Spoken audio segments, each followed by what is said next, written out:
back, ladies and gentlemen, to a very special episode of Fresh Crits. I hope we've recovered and got that heart rate down after that hype reel. Welcome to the Tour of Bright. This year I was asked to document everything that's involved in the tour for those that have maybe never done it before. What's involved? We're also going to go through, if you're going to be bringing up a partner or the family, what sort of stuff can they do? They don't want to be sitting around all day waiting for you, so we'll talk around some activities that they can do whilst you're at race. Oh, we'll also be going through the different stages, presentations, the brewery, and we'll also be discussing some incredible accommodation that you need to check out. So sit back, relax, dine on some rice cream, because this is going to be a very special episode and I'm glad you're joining us. Oh, two more quick things. Because this video is on the longer side, I've included chapters below so you can jump back and forth between the different sections. And lastly, if you feel like it, hit that subscribe button. It'll really help me out. All right, with that out of the way, let's head to the crit. Rolling out in the neutral, 40 minutes plus 2 laps. Oh man, it just sounds so good, doesn't it, with Matty Keenan on the mic. There you go, we've just heard it first. 40 minutes plus 2, will I be able to hang on? Well, sit in and find out. It starts off with a neutral zone and it is bloody hot, super humid, about 30 degrees, and I was cooking on the start line. Here you are, 147 beats, and I've only just clipped in. It's not a good sign early, but this is the closest I'm ever gonna get to a quote world tour race. Look at all the jerseys of these world tour and proper hitters that I'm riding alongside. If only there was a Masters division, because I reckon I'd be the oldest in the race. It's an absolute privilege to ride against the quality of athletes that we have here today. Kell O'Brien, Luke Plapp, Kurt Ether, Max Gould, Fergus Browning, and Dylan Proctor-Parker, just to name a few. An absolutely stacked field, and boy, didn't I know it. It didn't take long for the pace to fully ramp up and for me to get a slight taste of what it might be like to ride in a World Tour peloton.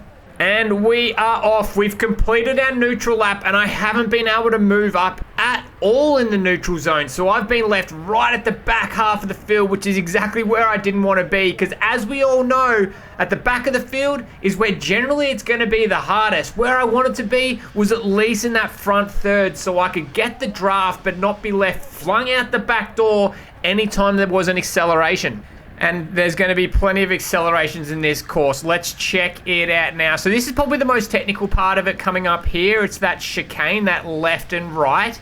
And you can stretch through 3 wide, but it does make it hard because there is a little bit of road furniture just on that right side. You make this fast left-hander, and the great update to the 2025 edition of the Tour of Bright is that they've removed the speed bump. It's super new tarmac here, super fast, super flat, really ready for us racers to get a good old rip in. Now we're coming up to the sharp left-hander. You've got to really choose that line correctly. There's going to be dive bombing everywhere here as Oscar comes underneath me. You just got to dip it in and pray and hope that no one washes out, and then bang straight on the gas as you rip it up to 1000 watts in order to stay with the wheel. And when it's this early in the race, 5 minutes in, already I knew something wasn't great. This is so hard, so early, and the heat was unbearable, but I managed to make it through lap 1 unscathed. But look at the damage in the rear cam. There are splits everywhere. All the riders are doing whatever they can to hang on here, but the issue is with this course is there's not many places where you can move up in the field,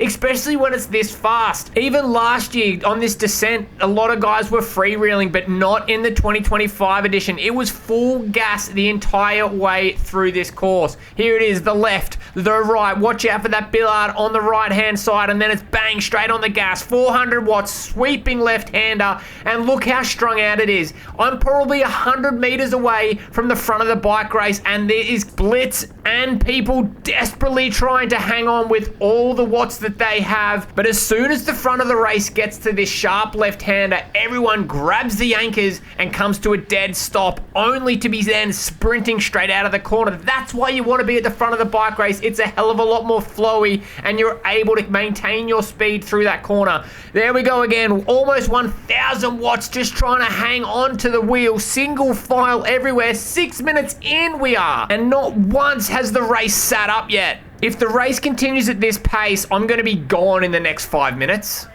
And only a couple of laps later, when the heart rate's ripping at 184 beats, only now does the pelotons bunch up and swell out, and it allows me some opportune time to move up. But it doesn't take long for the gas and the attacks to be off the front once again. Look at this. It is single file once again. There was about a 5-second respite until it was back straight on the gas again as I go shoulder to shoulder with Jack Marshall through arguably one of the most dangerous and technical parts of the course. It's this sweeping left-hander, and you can see in front how single file it is. It is just stretched out all the way to the front corner now.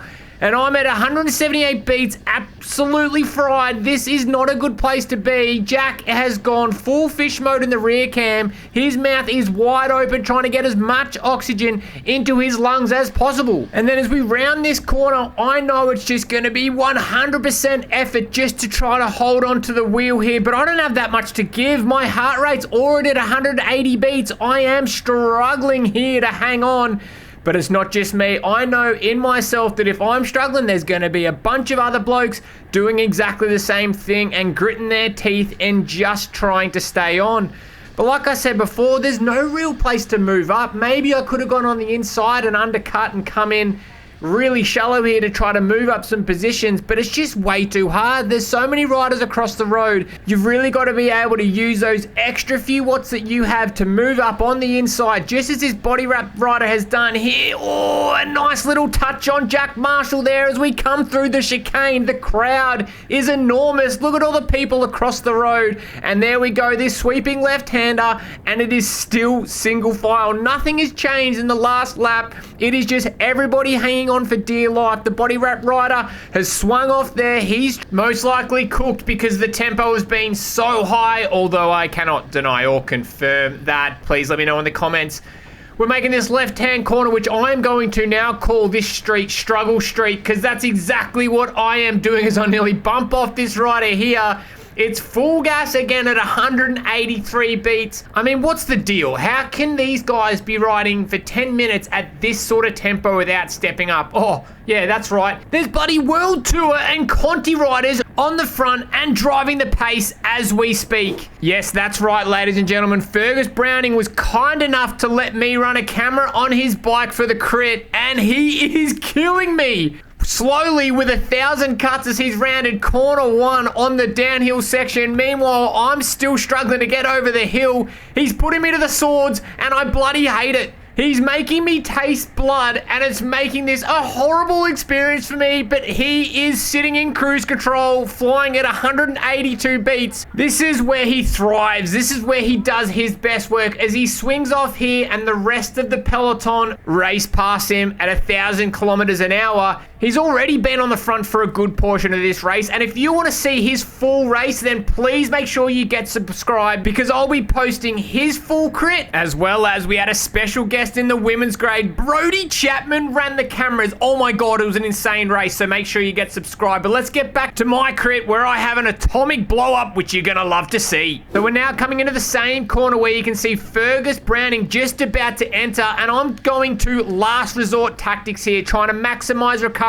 So I jump on the brakes so late and able to run it so wide. I lose way too much speed and I lose the front wheel in front of me. I've asked my tires to brake, turn, and do everything at once. They are screaming under the torture that I'm putting under them, but I'm doing whatever I can to stay in this race, but I just don't think it's enough. I don't think it's enough. 184 beats in order to stay up this climb on Struggle Street. I don't know if I can do it. The next time round, it could be the last time for me. But I've got a bit of dog in me, and I reckon I can stick with them 1, 2, maybe 3 more laps, and that might be all that takes in order for the bunch to sit up. It has been full gas for 12 minutes almost. Surely they're going to sit up soon. Yeah, you're not wrong there, Logan. The throttle has been open this entire race. 12 minutes, full gas, pinned at 184 beats. Max rides past me and says, Steve, jump on the wheel. I'm like, Max, I'm giving everything I've got, mate. I've got nothing else to give. But I think the danger signs are written on the walls. The entire peloton starts to ride past me, and I've got nothing to respond to it. I find Brendan's Green's wheel here and I've got to stick to it like glue, but they're accelerating on the downhill part of the course where all I want to be doing is just recovering and saving my matches for the next time up Struggle Street. I don't want to be doing efforts here. I want to be just taking it easy. But as the peloton slowly rides away and I look behind and with no one there to come through, there is danger signs everywhere. I think this is the final part of the race where I absolutely capitulate. I'm done and dusted. I've been dropped. I gave it a good old crack, but I only lasted 13 minutes. Yes, it's embarrassing. Yes, it was a huge check to the ego and I've been humbled for it. But that's the pace of what it's like to be riding in one of the fastest crit races I've ever been in. There was not one moment in this race where I was in somewhat control. I was just dangling off the back almost the entire race. And you just have to wonder, does the group sit up at any stage? You can't give up yet. You've just got to hang in there for maybe 2 laps. Because all it takes is the group to spread out wide, recover, and maybe you can get on. But to be honest, I know in my head that I think it's all over. I think I'm done and dusted. I've given it a real good crack. But I think the heat, the ferocity of the racing, the speed, everything added to the fact that I wasn't able to get this crit done. I wasn't able to finish. But it was still an incredible experience to be a part of. Look at the crowds on the sideline. It was an amazing experience, and I will 100% be back next year to give it another crack, provided that they'll have me after this performance. But it's now time to grab a cheeky beer, because in 15 hours or less, I'll be pinning on a number for stage 1 of the Tour of Bright. Let's head there now. We have green lights at the 2025 edition of the Tour of Bright. We are on course of stage 1 of Masters A, and you couldn't ask for better conditions. This is absolutely a stage for the hard women and men that are ready to tackle what Tour of Bright stage 1 has to offer. So stage 1 is sponsored by Feathertop Winery. More about that a little bit later, and it is called Gaps Loop or the Toowoomba Gap Loop. You start off in the middle of Bright. It was fantastic this year to start off right in the city center. You have about a 1.6k of neutral zone just to get us out of town before you travel 25 kilometers where you make your first right hand turn into Happy Valley. Out there, you'll face your first sprint point opportunity, as well as the infamous Rose White Gap. A little bit more about that later. After a nice descent, you make another right hand turn onto the Kiewa Valley Road. We have some undulating roads there until you get to your second and final sprint point of the day. Once that's done, straight into a right hand turn where you have Toowoomba Gap. It's a pretty brutal 20-ish minute climb where it separates those that have good legs and those that have bad legs. But don't worry, we'll be all addressing that later in the video. So please grab yourself a Cliff Bar, grab yourself some SulNutrition, strap yourselves in because we got a cracking episode of Fresh Crits for you today. Let's get stuck in. We've skipped in 12 minutes into this race, and the only reason I wanted to skip to this exact moment is because I wanted to just appreciate Leaper's calves. I think they are the most sculpted things I've ever seen in my life. Proper works of art. No, I'm just joking. There's an attack about to take place. So there is a small move that's gone up the road, and I've spoken about it before in other videos. I like to have a leapfrog to jump over to. I can't just jump away off the front and expect for me to ride all the way 82 kilometers to the finish line. You're obviously going to need help. And I've seen this rider up the road. You can catch a glimpse of him just there.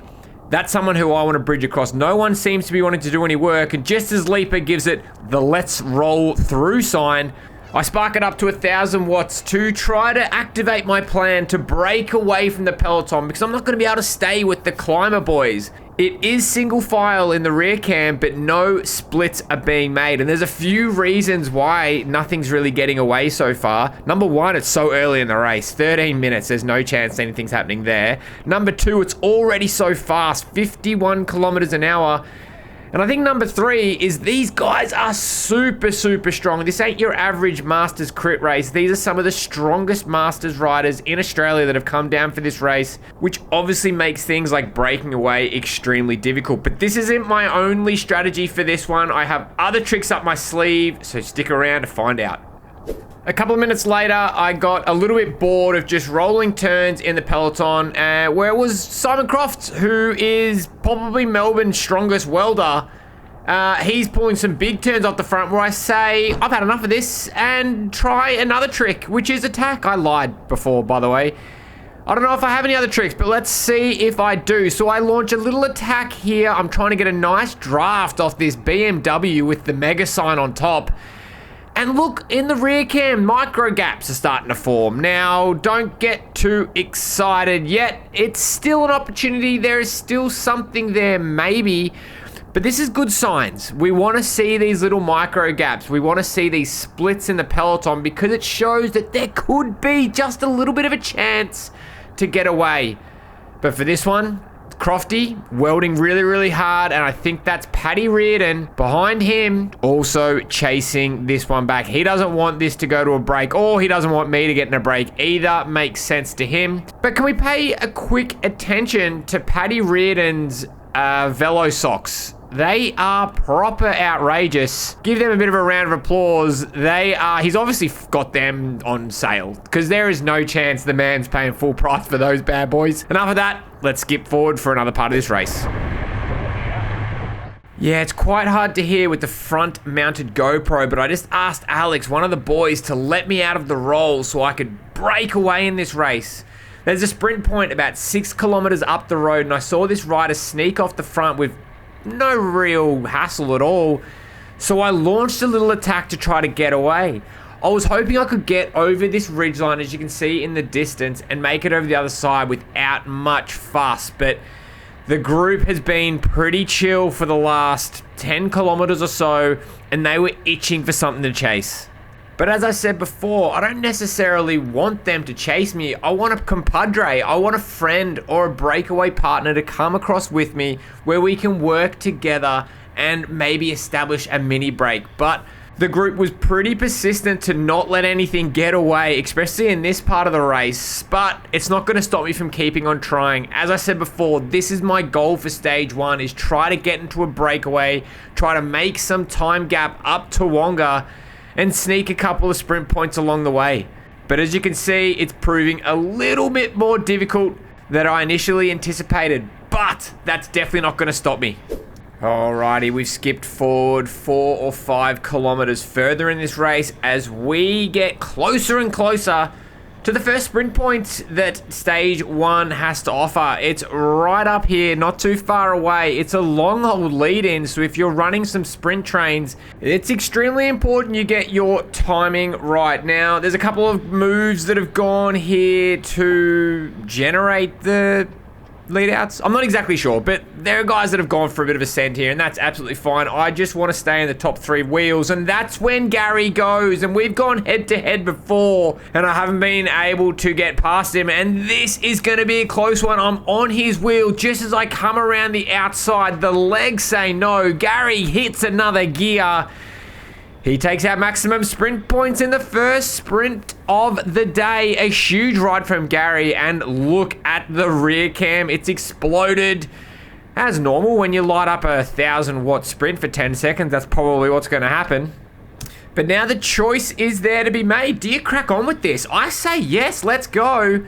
As a nice little fist bump goes Gary's way, Shannon Scott's been able to sneak away and off the front, which is huge, but he's 100% he's a marked man. The entire peloton wants to chase him. He came second, I think, last year. So it's not just going to be as easy as this to just roll off the front, but if he wants to go, man, I'm happy to work. Let's go. Obviously, I'm pretty fried after that big sprint. He looks behind, but yeah, you can see how everyone is chasing. He had a cheeky glance. He's keen to put some more power down, but he's not super committed. He's not too interested in this. He sits up and says, you know what? Probably a silly idea. And it is, because we were already caught after such a short amount of time. He's got a cheeky smile on his face. It was worth a dig. Well done, mate. I don't mind that.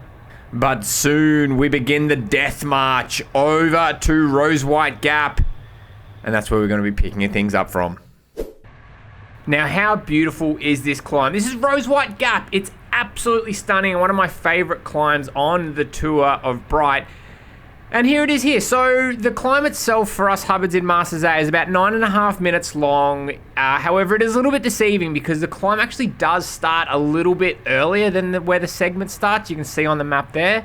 So it is a bit of a drag leading into it. The climb itself is a very steady gradient. There is definitely a draft involved. So sticking on a wheel in front of you, you will definitely get a draft advantage. Now, this is probably one of the most picturesque climbs on the Tour of Bright. I love taking a look over the right-hand side here because you have a gorgeous view of the valley that just extends forever. And later on in this video, I'm going to show you another extremely beautiful vantage point for you to check out after the race. But for the climb, you want to be sticking in the top half of this peloton, definitely, because as we get close to the top, it does start to ramp up a little bit.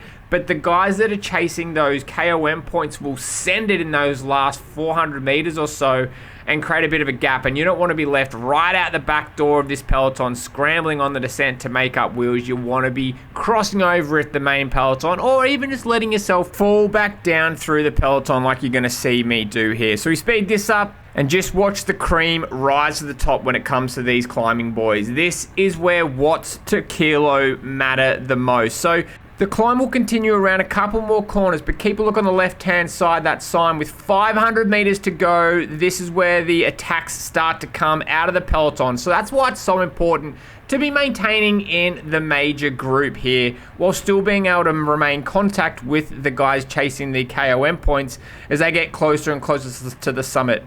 Around this corner, you'll see the finish line, and that's when you're allowed to start relaxing. Well, a little bit at least. There's normally a group of people watching, giving yourself a bit of a cheer as we make it over the very top here. Unfortunately, this time round, no KOM points were taken on my behalf. I'll leave that to the lighter boys for sure. The descent itself is pretty flowy, to be honest, but keeping in mind we did have a whole bunch of rain, so the deck is quite wet.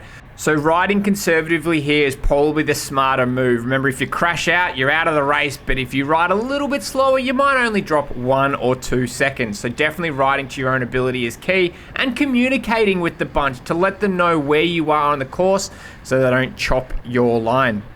But as for most of those sprinter types, the descent is the reward for all the hard work you do just bloody making it up the climb. And here, the descent is in double speed again. So it's super flowy, but unfortunately there was a little incident in one of the grades before us, but they are fine and were taken to hospital. The marshal's responding really, really quickly there. As I said, the descent is really, really flowy. You barely need to pedal when you're cruising at around 65 to 70 kilometers an hour. Hands in the drops, communicating with the bunch as you're ripping down to these corners. You can see the dampness of the track and the tire marks left behind from the riders in front of you here. From top to bottom, it is about a 4-minute descent, which gives you plenty of time to get some SulNutrition into the body and take on as many gels or carbohydrates that you need. It also does give you an opportunity to sink that heart rate down and prepare yourself for what's next, which is very undulating, and then finally finishing up Tawonga Gap, which we're going to jump through to shortly. But this is definitely one of my favorite descents and climbs of Tour of Bright. The other climbs we have to face can be quite brutal, so enjoy this one if you ever get the chance to come to Tour of Bright next year. So what we might do now is we're going to skip over to the final sprint point that's on offer for us here, and then from there straight to Tawonga Gap, where essentially we go and get our doors blown off by some of the hottest riders in Australia. So let's jump straight to that sprint point now and see how that one unfolds. All right, let's talk through this sprint point. We're about 500 meters from it. You can see the sign on the left-hand side, and then I'll unpack about why it means absolutely nothing in the course of the race. So we're coming into the sprint point, and we've got Mick Miller and a few other boys up the road here who I'm going to use as a leapfrog. Gary's found himself on my wheel because he's got me on the last sprint.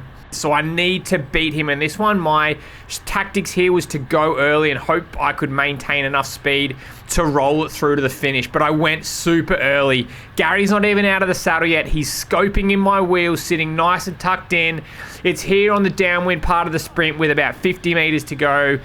He launches over the top with ease and takes out the sprint points. Or does he? Now, there's been a little bit of a breakaway in this race, and I thought, and also Gary thought, that of those 3 riders, we'd already brought one back. But little did we know, all 3 of them were still up the road. So that sprint point meant absolutely nothing. It just meant it was like a street sign sprint, really, at the end of the day. We just blew our legs up for no reason. Moments later, though, we're turning onto Tawonga Gap, where we're going to talk through this climb and why it's one of the most important climbs of the entire Tour of Bright. So as you saw, you make that right-hand turn just after the sprint onto the Toowoomba Gap Road, and here we are here. It's a brutal climb, but it's actually quite enjoyable. 6.6%. It does start off a little bit steeper, but it's a steady gradient the entire way. For me, this climb takes about 22 minutes, but the pros are smashing this well under 20. Luke Plapp has currently got the KOM with a time of 17 minutes and 40 seconds, which is ridiculous. And then for the women, Sarah Gigante has the quickest time for the girls, 20 minutes 53, which is insane time. But I've got a sneaky suspicion that comp might drop maybe in the next year or so. Talia Appleton is only 2 seconds behind it. She's definitely found her legs recently, and I can't wait to see what she can produce this year.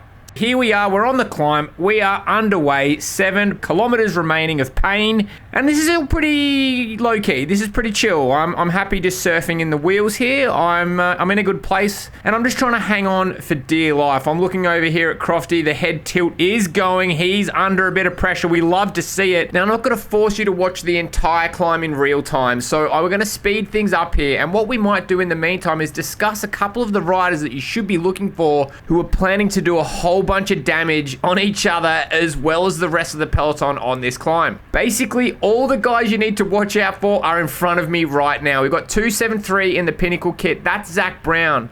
Hailing from Mornington, he's ripped my legs off on numerous occasions, and it's great to see him competing at the Tour of Bright. 267, Shannon Scott, just in the SMP kit, right to my front left here. There he is. He's a certified hitter, certified climber, and again, one you need to watch. 280, there's Mitch, rides for hitter, another extremely strong climber, someone to watch out for. Races crits, absolutely loves it. The rider's just gone in front of me here in the purple kit. That's Andrew Westaway, another really strong climber. And then here I am, found myself on Pat Reardon's wheel, who's a bit of a diesel, loves to go long range, and setting his cruise control for about 380 watts, pull the ripcord and let the man go. However, as for me, I'm starting to get put under a whole bunch of pressure here. The rubber band's about to snap. I cannot go with the tempo and the pace of these climber boys. You can see them there already going up the road, and look in the rear cam, it's an absolute shambles. There are splits everywhere. It is game over for those boys. So what do I do here? Or what would you do in this situation? Do you try to sprint and go as deep as you possibly can, only to blow up and then do like 160 watts with still 5 kilometers left in this race? Or do you back things off, ride to your tempo, and just hope and pray that some of those other boys cook themselves early and I can TT myself back into the race? Let's skip forward and see what plays out. And here you can see we've got the remnants of the breakaway. Yep, that's Nick Mahoney from St. Cloud. We've finally caught him on the climb. And he's had a ripper day out because he jumped in the early break and was able to collect a whole bunch of sprint points, which has put him in the green jersey for at least until stage 3. But with a rampaging Gary and a few other sprinters who have their eyes on that jersey, will Nick be able to hang on to it? Well, you're going to have to stick around. So I've been chewing stem for about 15 minutes, and after getting dropped pretty early, I was pretty down in the dumps, but I just caught a glimpse of 3 riders who have been dabbed off the back from the main peloton, and they've been sent to me as a character chase to run down before we get to the finish line. But will I run out of time? There's 2.5 kilometers left in this race. Is that going to be enough time to get across to that? I think it is. I've just dropped 2 caffeine gels at the bottom of this climb, and now caffeine is coursing through my veins. I reckon I'm just going to vibrate up to those guys. It's either that, or instead I have cardiac arrest because my heart rate maxes out at 240 beats. Now, I'm no doctor, but I don't think they'd be too impressed with the amount of caffeine I've had today. I thought I'd give you a real life example of how my brain was processing life with the amount of caffeine I've had. So here it is. We're sped it up to 8 times as you see how the chase is unfolding. Now, you'll see a couple of the riders here that have been dabbed off the back in other grades. I think that's one of the boys from Elite A. We've got a couple of the women's grades that we're going to be passing through here too. But my mind was fully focused on the 3 riders that are up the road here, and I've already caught a few times that they've looked back and spotted me on the march to try to chase them back. I've been in that situation many a times, and it's similar to an example of when the T1000 is chasing down Sarah Connor in Terminator 2. That's exactly what it feels like. It's a proper head crack, a real psychological advantage that I have over these boys. No matter how hard they push the pedals, I'm not going away. They cannot drop me. And when there's just under a kilometer left, I am determined to get onto their wheel and then beat them in the sprint. But I'm not there yet. I've still got to shut that gap down, and I've got to make sure I do it without increasing my heart rate anymore. To be honest, I think these boys have only one card that they can play against me in this one moment, and that's as soon as I get there, launch an almighty attack and drop the wheel. Remember, there's only 800 meters left in this race. It's hardly any, and still the race is on offer. Now, I know we're not racing for the podium, but positions are there to be gained, especially on GC, and the Tour of Bright is spread over 3 stages, so any position is really important. Let's quickly talk about who the riders are in this break. So we've got 280 right in front of me. That's Mitch Williams. 275, that's Ben Coombs. And right leading the pace at the moment, that's 277, Pat Reardon.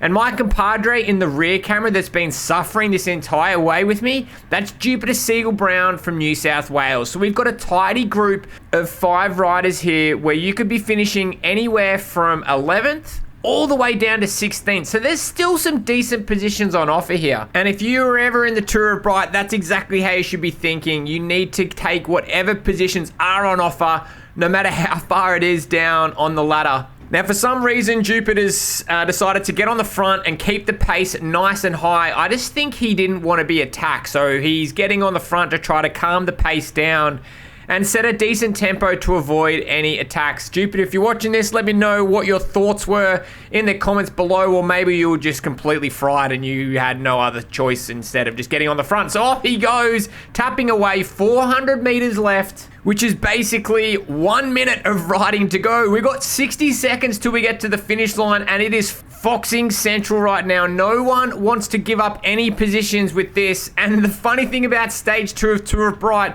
is with 300 meters to go, you can't even see the finish line yet. You don't know where it is. It's hidden around this corner, blocked out by the trees.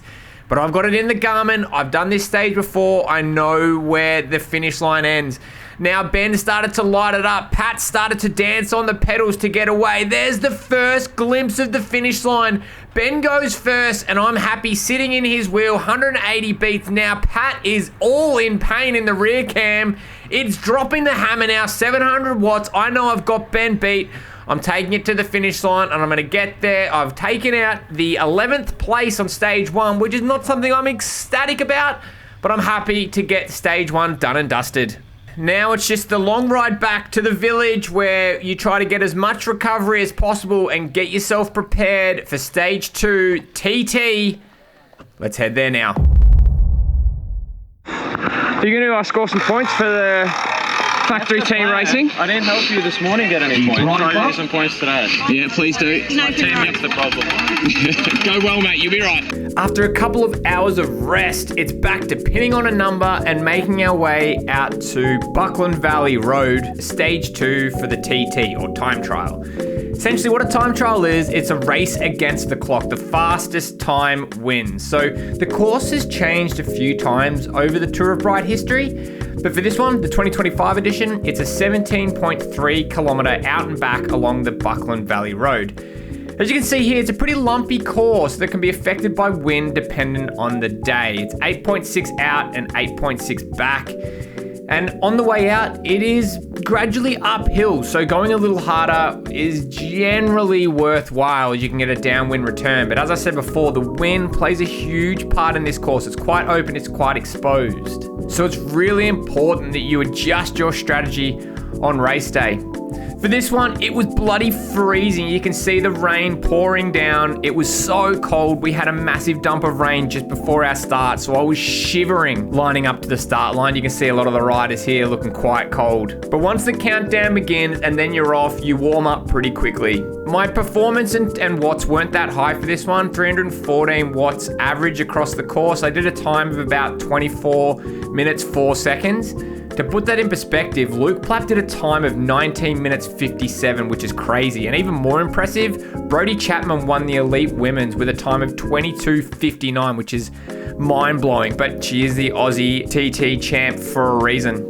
Anyway, once the TT had all finished up, it was time to get back, get dressed, get yourself sorted, because it was down to the Bright Brewery for a cheeky pint and watch some presentations. And this year was really, really special, as we had the voice of Australian cycling as MC. Matthew Keenan was down to give incredible interviews as well as present the trophies to all the athletes from all the grades. It was really, really awesome.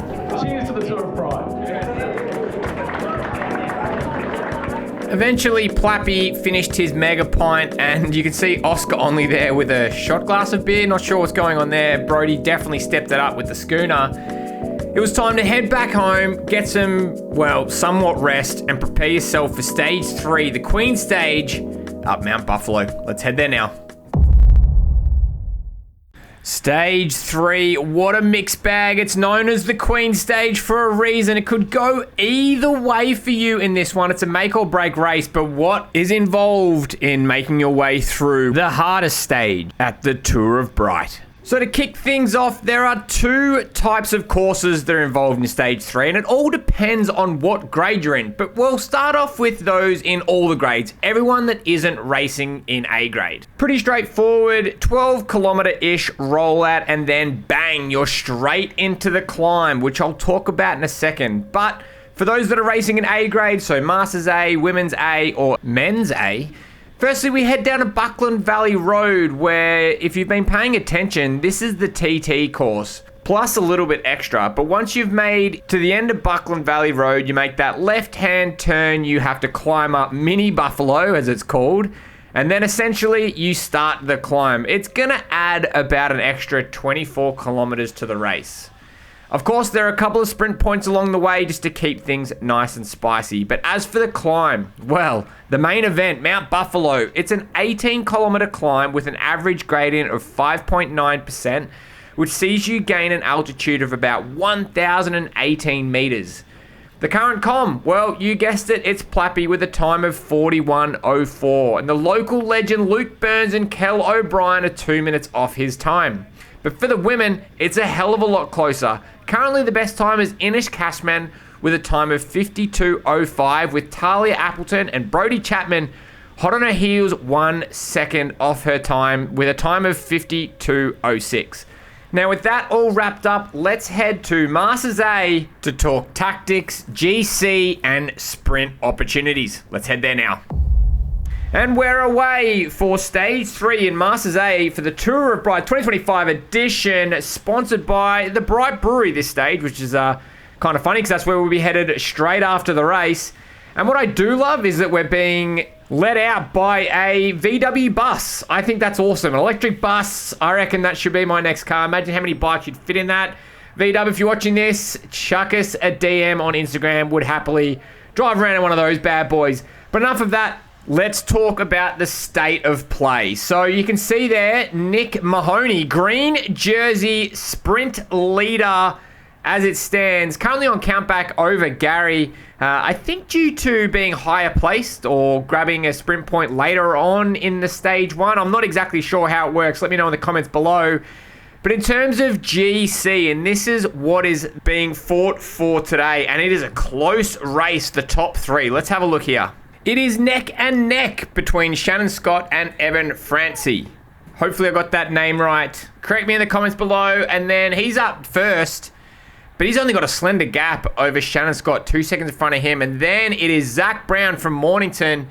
And then Reece Clark, if you remember that name, he was one of the competitors at Australian Nationals Masters Edition down in Wagga. Check out that video. Chuck it down below. And then if you look a little bit further, there's me, number 7th. at the moment took back a hell of a lot of time from the TT, which is nice to see, but am I going to be able to hang on to that?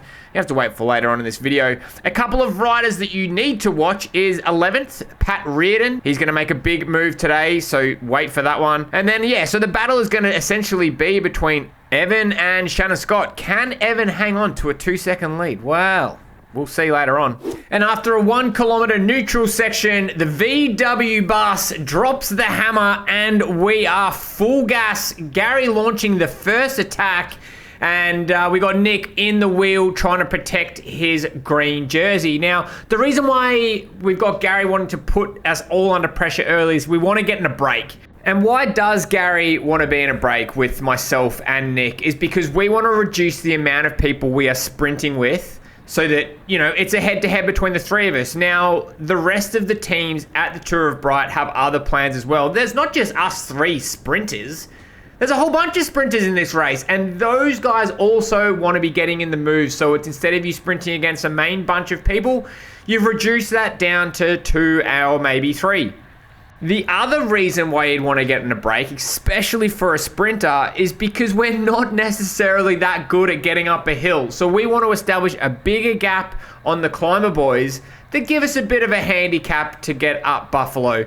Last year, the 2024 edition, I was able to get in the early break solo and got a good gap of the main riders in front, and it allowed me to cruise my own tempo, where the likes of Shannon Scott only caught me at the first KOM, which is almost halfway up the climb, which I thought was a pretty good effort. But you can see here how motivated the entire peloton is to keep everyone in check. They don't want to get anyone up the road. But it's still very early in the race, so maybe it just needs to be the right group of riders that they'll let go.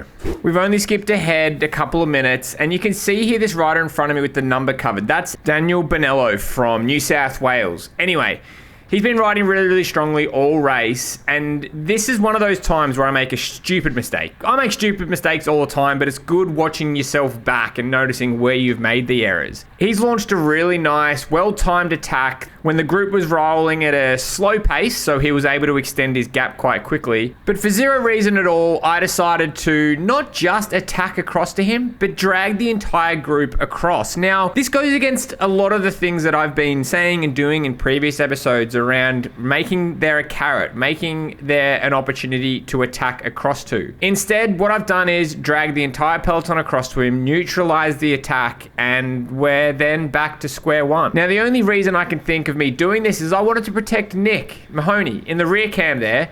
I wanted to protect his green jersey on his shoulders, so I was more than happy to keep things together with the hope that on the last 2 sprint points, I can lead out Nick and he can hopefully roll Gary on the line. But that's a prime example of where it would have been better to let Daniel roll up the road a little bit and then sprint across to it. And then all of a sudden, we've got maybe Gary, myself, Nick, and Daniel in a nice 4-up breakaway where we can roll turns together and who knows, maybe stay away from the bunch. But unfortunately, I did stupid things and decided to bring him back. Sorry, Dan.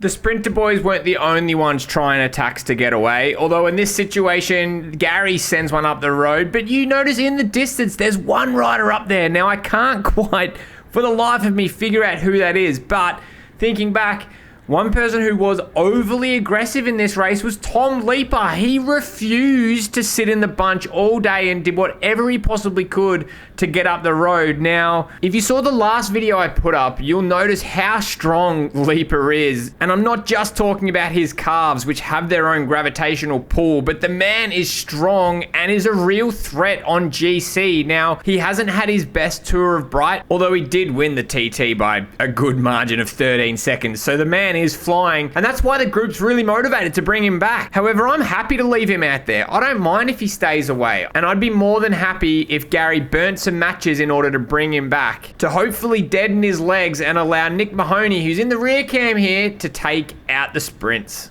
56 minutes have elapsed and we're riding in death march formation on our way to Mount Buffalo National Park, where the climb is about to begin. In terms of the race, a fair bit has played out that I wasn't able to catch on camera. So a group of riders have been able to sneak off the front and are up the road by a good margin that we weren't able to even see them. They were gone into the distance. In the break, as I mentioned, was Pat Reardon, Ben Coombs, Ryan O'Keefe, Daniel Bonello, as well as Andrew Westaway, which is a really good makeup of riders, and they were really happy to work together to keep the pace nice and high.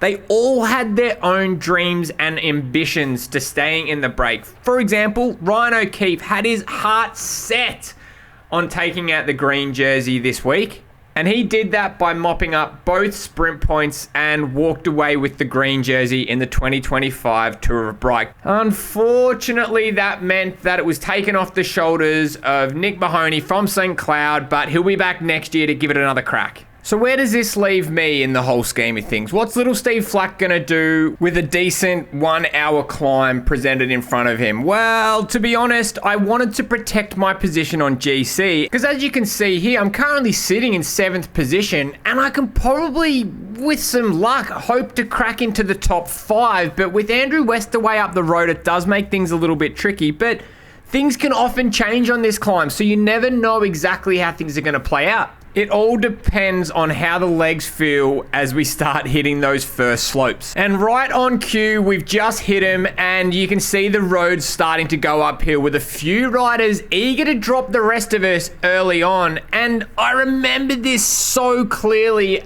I just thought, oh, this is not a good sign. The boys are starting to put some pressure on the pedals early, and my legs are saying, not today, mate. But you know, sometimes you can kind of work into the race. Sometimes your legs end up cooperating for you. So I just persisted with it, with the aim to try to make it through this steeper part of the climb. And then when it flattens out, which is about 10 kilometers into the climb, hopefully be able to stay with the bunch and work that way. I think breaking the climb down into chunks is definitely something more manageable than looking at a flat out 58-minute effort.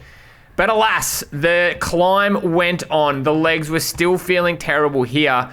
And it was at this moment the pace started to increase. Here we go, 400 watts now, heart rate at 160. Now that's a relatively low heart rate for me anyway, but trust me, my legs were absolutely burning at this very moment. I think it was the ongoing fatigue from stage 1 and stage 2. Oh, and I forgot the crit as well. It had all come back to bite me here. The climbers are putting everybody under pressure, and you're going to soon grab a glimpse of Shannon Scott having a cheeky glance behind to seeing the damage being done, and he knows that he has put a whole bunch of people under pressure and splits are starting to occur. Now, I'm not naive enough to think they're going to sit up and wait for me to latch on. Of course not. I know this is exactly what their plan is, because we all saw what happened at stage 1. Exactly the same thing. Hit everybody hard really early, drop all the weaker riders, and then kick it back a gear, reevaluate, and see where you are. Now, what often you'll see is they will do a big 5-minute or 10-minute effort. They'll sit up, regain composure, and then whack everyone again. That's how you snap that elastic band. We see it in crits all the time. It is no different up Mount Buffalo. And unfortunately for me, it looks like that rubber band is just about to snap. I'm only doing 300 watts, but that's feeling like 550 at this moment. It's only now where they sit up, a little bit of a respite, and then bang, off they go again. You can see that ebbing and flowing constantly occurring in real time. Now, it doesn't take long for that elastic band to finally snap for me. That gap is only 5 or so bike lengths, and I still think I can get there, so I try to dig a little bit deeper. Remember, the plan is just to get to that flat spot about 10 Ks in, but the climbers want nothing to do with it. You saw a few of the guys have a cheeky glance behind to see what damage is being done in the field. They know I'm on the ropes. They know a lot of the guys here are on the ropes. You see, they sat up once again. I was able to shut that gap down a little bit more, but bang, off they go again. I do not do well when it's this pace on, pace off sort of riding. I want a constant effort up these climbs. So that's what I decide to do. This is getting all too much, so I try to knock it back a gear, try to find a wheel to follow, and hope that I can get brought back to the main bunch, and then again with the goal to make it to that flat spot. But it's only been 1 or so kilometers and it's already getting too hard. Eventually, I lose sight of the main bunch and I slowly watch my GC contention slip out of reach. It's a depressing time, but you've just got to keep pressing on. There's still so long left in this climb, 18 kilometers until I get to the finish line. That's a hell of a lot of suffering to go, but I've just got to stay with it and hope that my legs get better. Unfortunately, it's time for the sag wagon to pass me, and that's when you know it's all lights out for you. It's a depressing time watching the car go up the road. You look behind and there's pretty much daylight going on back there, but I've just got to find my tempo, find my rhythm, and just, again, hope that my legs get better. With 13.8 Ks to go, I was caught by a couple of riders to form a group of 5. Here we are with 290. That's Jupiter Seagull Brown. You saw him on stage 1 up to Wonga. To his right on the S-Works, red S-Works, that's Eric Alkmaar. And in the rear cam, you'll see Brenton Boutinier. Correct me if I got that name wrong, mate. I'm sorry. And lastly, Gary Milburn. Now, at this part of the climb, you'll see a lot of the different grades starting to pass us. And that's where we hit a little bit of controversy. Let's go to there now. Now, maybe I'm making a mountain out of a molehill here, and please let me know in the comments what your thoughts are about this. But when you're passed by another grade, you shouldn't be jumping onto the back of them. You should be riding your own race. And unfortunately, for those 3 other boys, Eric, Jupiter, and Gary, they jumped on a rampaging B grade and got a nice cheeky draft all the way to the top of the climb. Now, the draft would have been minimal. Yes, I know that because we're going uphill, but I tend to think you may as well stay in your own grade. There's no point in trying to jump on the back of another group, but maybe I'm wrong here, so please let me know in the comment. However, I was a little bit salty that they were able to jump on because they ended up putting a couple of minutes into me, and I lost a couple of spaces on GC. Now, at the end of the day, it doesn't matter at all, but it's just one of those things you come up against in a race like this when there's multiple grades on the course. Anyway, let's skip forward to the end of this race where we can wrap things up and head over to presentations and see what took place at the front of the race and who took out the Masters A Tour of Bright 2025. Eventually, Brenton and I finally made it over the top of Mount Buffalo. We had just gone over the final KOM, and now we are faced with the quick descent and then the ride to the chalet. Now, this is the first year where I've actually ridden to the chalet. Normally, it's a right-hand turn and you ride all the way to Dingo Dell, which is a little bit of a more lumpier and ends in a bit of an anticlimactic sort of way in a car park, whilst you'll see how beautiful it is to ride to the chalet. Look how open and exposed it is, and you actually just caught a glimpse just there where we're going to be finishing up today. We make this sweeping right-hand corner, and it's really important to try to get that heart rate low because you're going to be faced with a nice sharp climb. You can see the chalet once again there. And coming up here is where we normally used to turn right in the 2024 edition to make our way to Dingo Dell, but a little bit different this year. This left-hand sweeping turn, look how beautiful it looks at the top here. But trust me, it was mighty, mighty cold. The road continues up for 1.5 kilometers and then it ends in a nasty sprint race to the final line. So let's head to there right now. Let's pick this up from 300 meters to go. That's 300 meters left of pain, and I've just been trying to keep the pace nice and high, trying to reduce any time gaps that I might have of the guys in front of me. I know the finish line is just up here. You can see them in the distance. I'm trying to force my legs over with all the watts I have left, and Brenton looks like he's doing it very easy in the wheel. Coming up to 100 meters to go, I try to sprint, but I've got nothing left in the legs.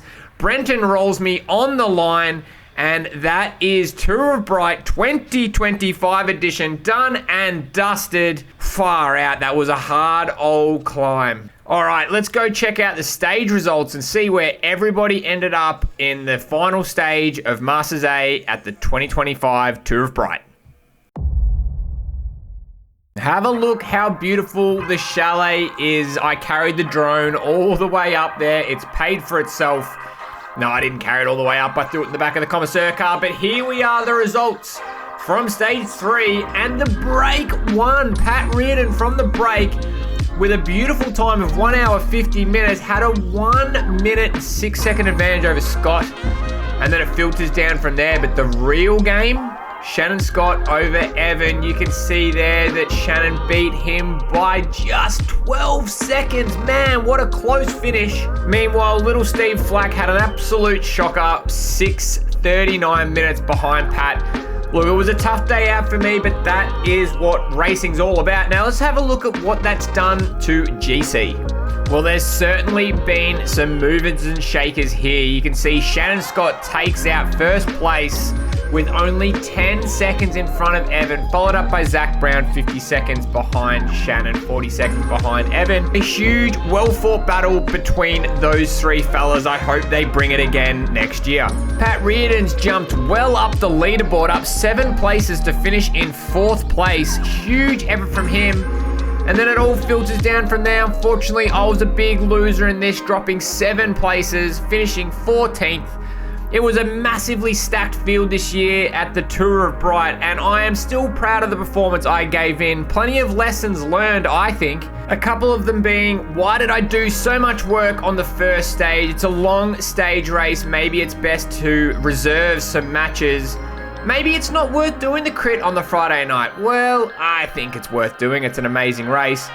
But let's head over to presentations held at the Bright Brewery, where we smash a couple of pints and recap the race. And then we'll head over to the Feathertop Winery and check out some of the beautiful accommodations and where you can end up for your next Tour of Bright in 2026. And after 3 days of racing, 4 stages, and limited sleep, the Tour of Bright comes to a conclusion. This is the greatest time because you get together with all the people you race with and talk around all the different battle stories that took place throughout the event.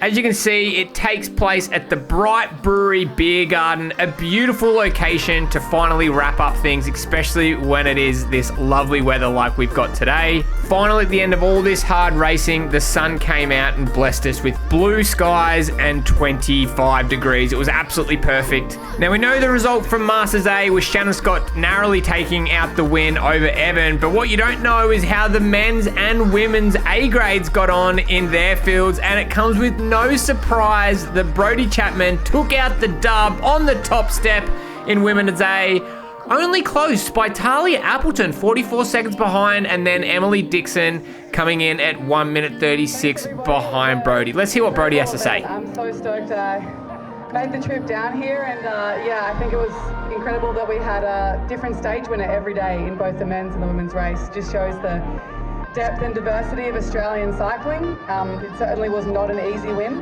There was a lot of tactics involved, and yeah, I think it was just a really good show of racing. So thanks everyone for all your work, all the volunteers. Thanks Quarry for the jerseys, and thanks to my tough competitors for keeping me honest. So thanks again. And thank you, Brodie, for delivering one of the greatest champagne sprays I've seen. Definitely much better than what you see at the Tour or at any F1 podium. So kudos to you, mate. Well done. And finally, let's go see how the men's A grade got on. It is all. No, thank you everyone for being here and being at the Tour of Bright. It's super special to see everyone here this year, and it's probably, I would say, the biggest one we've had so far. And I think after this year it's only going to get bigger and better. So, and the weather is beautiful today, Keno. So, now it was awesome to finish at the Chalet as well. So that was a great addition to this year, and to have Cal, Oscar, Brodie, and some really big hitters here just makes the event grow for the future, and to see the up and coming talents from Australia and also locally. So it's a pleasure to win the race and be here and represent the race as best as we can. So thanks everyone. Check out the stacked field, the top 10 list here, absolutely incredible. Such impressive to have these quality of riders down here for the Tour of Bright. But I tell you what wasn't impressive, that champagne spray. I reckon Brodie might just have him covered there. So it was fantastic to wrap it up at the Bright Brewery. It only took a couple of beers to get a lot of these cyclists a little bit tipsy. And after many good stories and a hell of a lot of laughs, it was time to wrap it up, because tomorrow we're headed to the Feathertop Winery to check out their beautiful accommodation. So after a well-deserved sleep in and a lovely breakfast right in the middle of Bright, we had a little bit of time to kill before lunch, where we were invited to go to the Feathertop Winery to meet Janelle and the team and check out their beautiful accommodation. But instead of just chilling out, we thought we'd go on a little adventure and go on a little hike that's just outside of Bright, which was absolutely stunning. I'm so glad we did it. It's a nice little thing you can do if you're here on your own and you are looking for some stuff to do, or you brought your family up and they're not into racing. All these hikes are readily accessible and they're scattered throughout the town. Really easy to access, perfect for kids and adults of all ages. And I was even told that once the weather warms up a little bit, you can actually do some tubing all the way down the river, which is meant to be a hell of a lot of fun. This is just one of the many activities that are on offer right on your doorstep at Bright. So next time you're thinking you're signing up to the Tour of Bright and you're worried what you're going to do with the family, just show them this video, show them a couple of the different activities that can be done. Go and explore. It is so much to see in the beautiful Victorian Alpine region. It's a stunning place to go out and hike, and you don't need any special equipment. Just a pair of walking shoes and some water will get you by. But if hiking's not your thing, that's fine too. In town, there's wineries, breweries, and some incredible local shops where you can pick up some goodies to bring back home. But after we've finished up this hike, let's drive over to the Feathertop Winery to check out the most beautiful accommodation and winery that is in Bright. Let's head there now. You won't see a better view in Bright.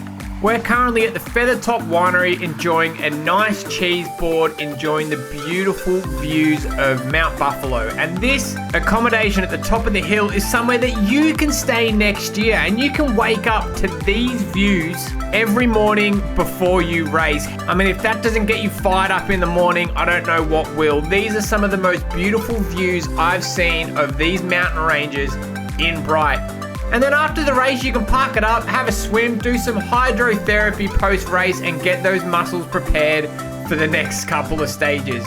This is an incredible opportunity I've been given here to go and check out some of this beautiful accommodation at the Feathertop Winery.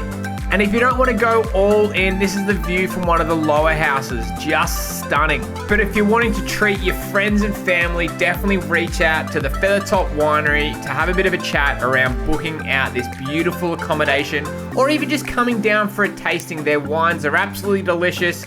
But could you just imagine throwing a party in this place after the race? Man, it would go off. How awesome is this? A fantastic way to wrap up one of the greatest stage races in Australia. And that's the end. For those that have made it this far, I thank you so much for watching this. It was a massive project to undertake, and I really hope I did the Tour of Bright justice here. I hope to see you next year. Thank you again for watching, and if you do like my videos, please leave me a comment below. Let me know what you love. Let me know what I can work on, and let me know what you want to see next. Make sure you do hit that subscribe button, because big things are coming on the channel. We have the Melbourne to Warrnambool road race, followed up very quickly by 7 crits in 7 days. The iconic series is back. Thanks again for watching, guys, and I'll see you next time. Ciao.